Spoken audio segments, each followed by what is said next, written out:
The threats may not be new, but they are growing. Among them, cyber warfare, terrorism, a more powerful and aggressive China.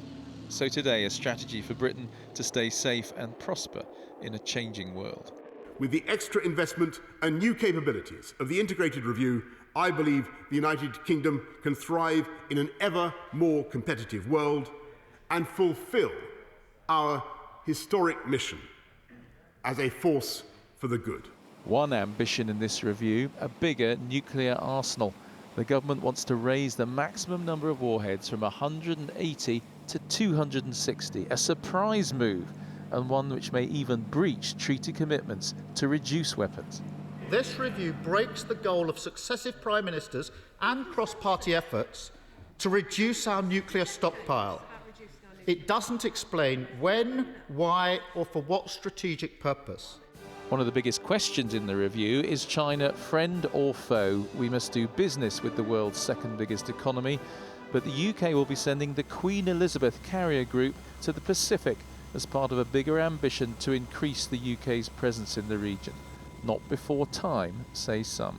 Beijing is not our friend. They have a very clear strategy themselves of advancing their interpretation of the international rules for their own benefit, ensnaring more and more countries into their way of thinking. And we need to have a counterweight to that. The West needs to regroup. And as the tech versus troops contest accelerates, the army is set to lose 10,000 personnel and 75 battle tanks as the government doubles down on its commitment to technology, cyber and artificial intelligence. It signals the UK's intent to be at the forefront of this digitization of warfare. But at the same time, they also need to take into account that, there is not just the US or Russia that they need to take into account.